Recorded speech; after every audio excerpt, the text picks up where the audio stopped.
Built for builders, from beginners to pros, this is where great backyards begin.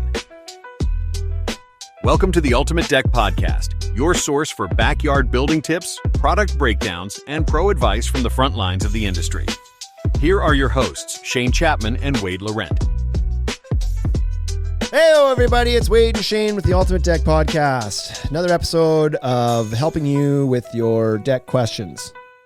Right? There's a lot of deck questions. Yeah, we've been doing this for like 300 episodes and we're still going. So there's lots to talk about. The latest list we've generated off of things to talk about it's enormous. It's a really good one. I mean, honestly, we're so far in now, you could almost just go back and start over.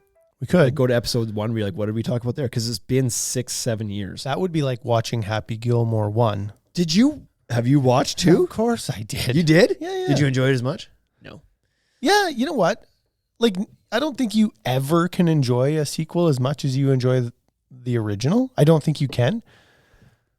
But I enjoyed it a lot. It's probably one of the better sequels I've watched. And they did it by just referencing the first one a whole bunch of times. Yeah. Which is great. It's like, don't try and reinvent the wheel. Just build on the story. Tell me we all know what happened in the first one. So then you need a little refresher. Yeah. It's been 25 years. In a bit. I started watching it the night we got back from our hot air balloon ride, actually, in Saskatoon. We got back at like 11:30 at night, and I was like, I am not ready for bed. And so me and my father-in-law sat up and watched Happy Gilmore 2. But I only made it halfway through, and then I went to bed, so I need to finish it. That's great. Anyway, today, this is actually very suitable topic for a Happy Gilmore episode, because wasn't it in Happy Gilmore 1 when he's flashing back to he's a hockey player, the big dude who got the nail shot in the side of his head? Yeah. Isn't that? Yeah. That was at the golf course. Well, he was playing a hockey, and then he went and worked on a construction site and then shot a dude in the head with a nail gun. Right. And then that guy showed up at his golf tournaments. Yeah. Hackled him. Fine. That's why we need the reminders.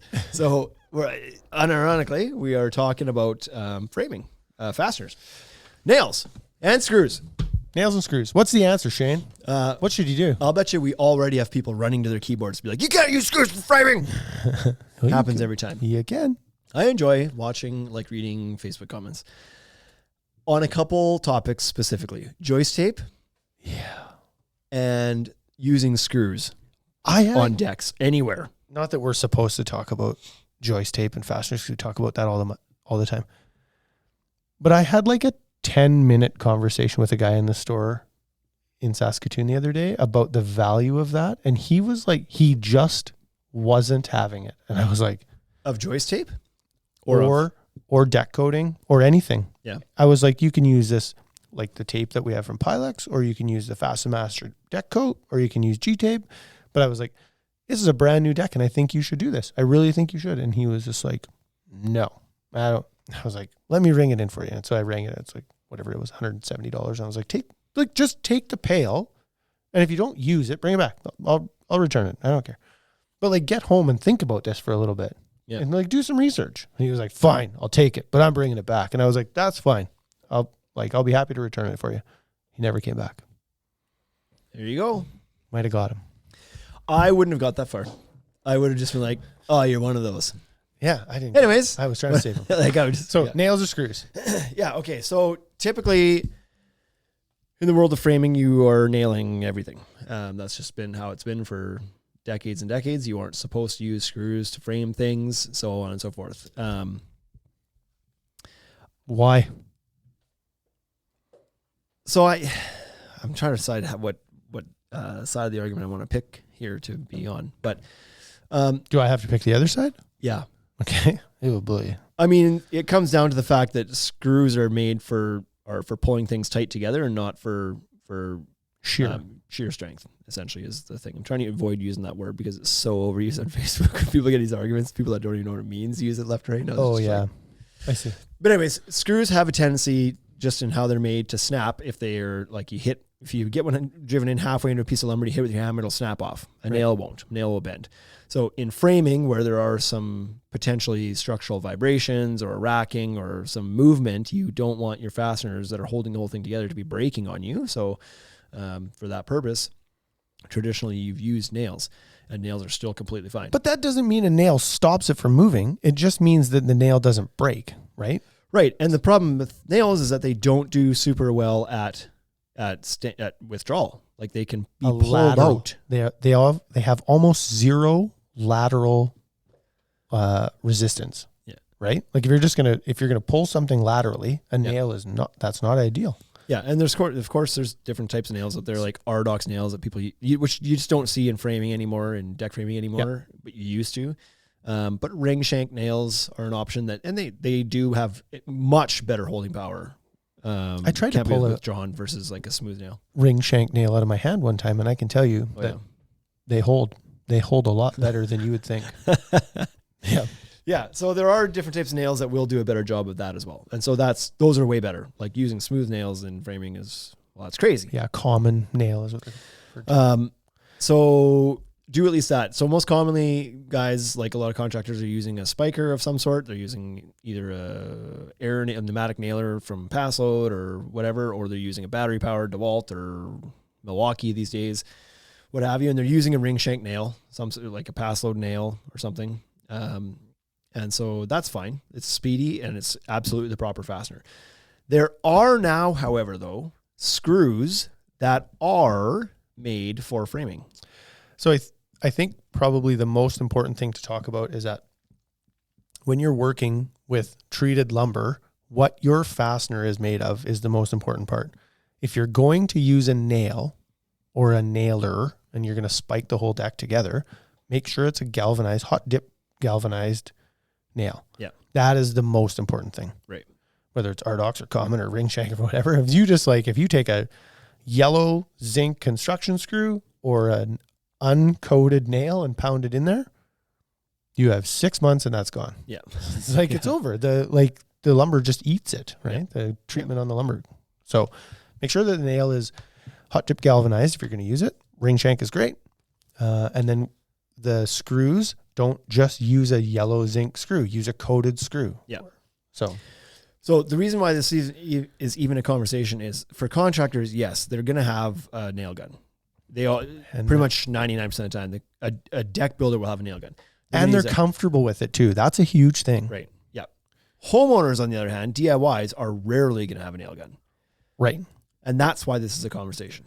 Because you're not going to go hand bang in anymore a bunch of nails and a hammer. Right. They're not doing that. No. And this is a great development in building like science and technology so that people can do projects like this, right? It's important to be able to like allow homeowners to work on things and still be able to put together a strong deck. Yeah.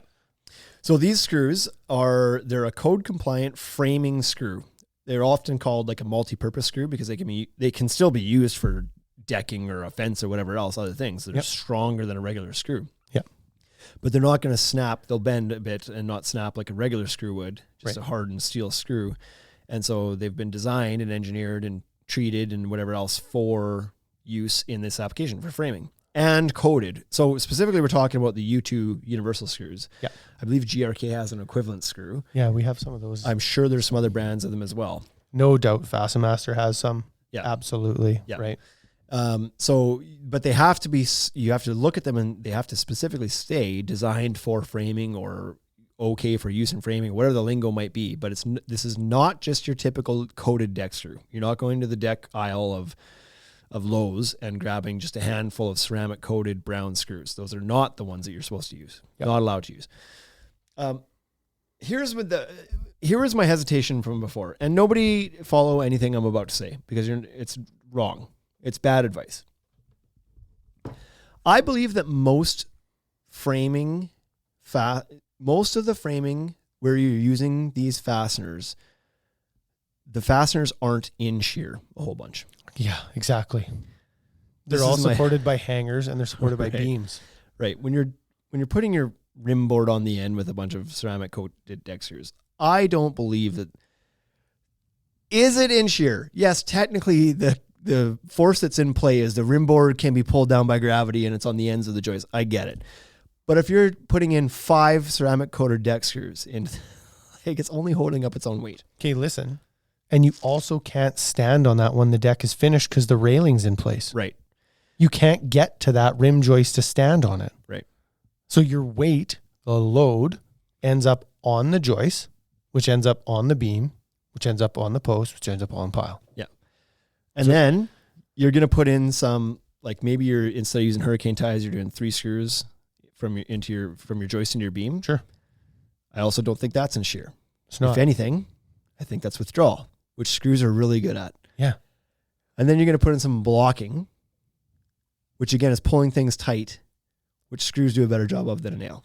And again, so those ones would not be really in shear. Well, they'd be in more in shear, but again, it's really hard to step on that. It's really hard to put that block. If the deck is properly braced for lateral racking, then I don't think that any of these fasteners are ever tested. So there you have it. I think you could build a deck with ceramic coat deck screws and not have an issue. I think you can as well. Now, where you might have an issue is ceramic coated deck screws are often shitty. Like they're not good quality. Right. And the coating comes off when it goes into the lumber. Here's the bigger issue. I don't think they're going to snap off because they just experienced too much shear force and they broke.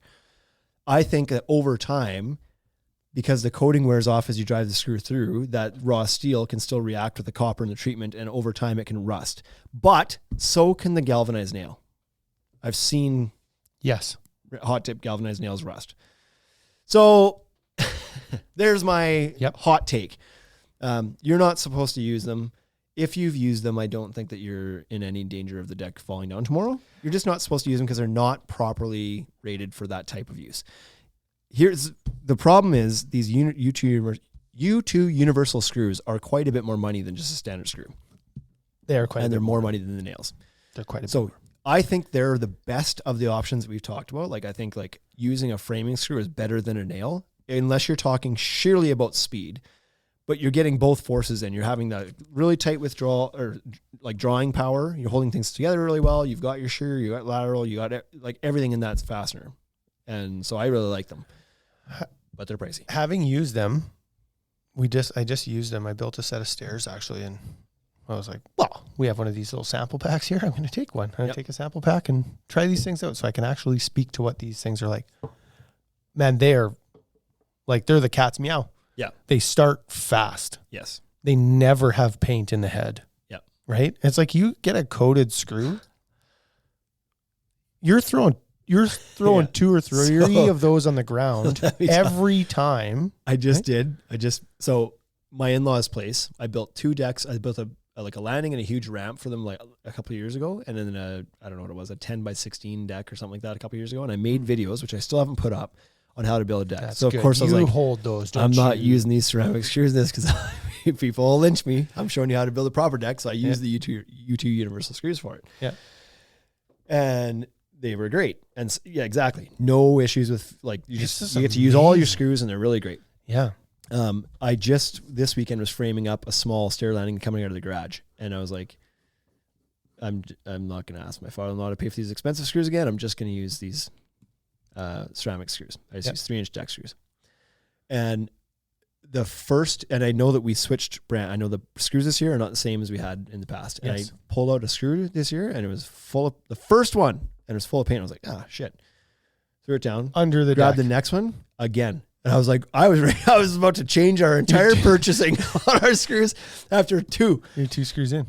And that was the only 2 I hit the rest of the day. I put in like another 100 screws and the rest of them were all fine. It just happened to be the first 2 I grabbed. Yeah. And it was about to be all undone. Way to persevere.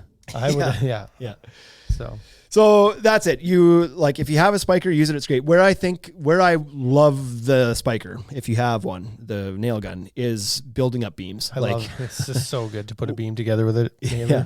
When I start doing that part of a job, it's like, these screws kind of suck just because it takes so much time. You're sitting there driving screw after screw after screw after screw after screw after screw. Spiker's like, it's just like, it's 10 times faster. Yeah. But as far as like putting on the rim board and you're doing a few screws at a time, whatever, not a big deal. I also like screws when I like to hang my joist before the hanger. And so I like to tack it in place. And I like doing that with a screw because it's just a little bit easier to control the adjustment. You can do it with a nail too and tap it in place. But I just like having the control of a screw. Yeah. And so you like them for that too. They're just like, it's easier to get an impact driver in between your joist base to put your block in than it is a nailer sometimes, especially if you're at 12 inches on center. And so there's advantages to the screws, most of the advantages to the screws. I really like them. If you want to check out the U2 deck screws, you can get them at tuds.ca. You can get the pass load nail there too if you like, but we're kind of saying, try the screws, try them out. And so the other thing that I think we should clarify is this is like, they call it a structural screw, but I don't think that this is the replacement for fastening your ledger onto your house. No, it's right? not. Absolutely this is not. like, it doesn't have that kind of strength. So make sure that when you're putting the ledger onto your house, this is still a structural screw that you're using, whether it's a GRK or a U2 or a Fastenmaster ledger lock or whatever. It has to be a screw designed to hold a ledger on the house. These are framing screws. Put your frames together. Yeah, they're just number 9, like 3 they're just 8. replacements for screw like nails. Yeah, not replacements for bolts. That's or right. leg screws. Yep, that is all. Anyways, try them out. Like it is a little bit more money to do it, but they are a great screw and they're the proper screw. And in many areas, an inspector would fail your deck if you tried to use just regular ceramic deck screws. Any inspector that's looking close enough at the fastener will fail that. Whereas these are code compliant. So tell him to message Shane on Instagram. He'll save you. Yeah. He'll let your inspector know what's up. Not true. Have a great week. See you next week, guys.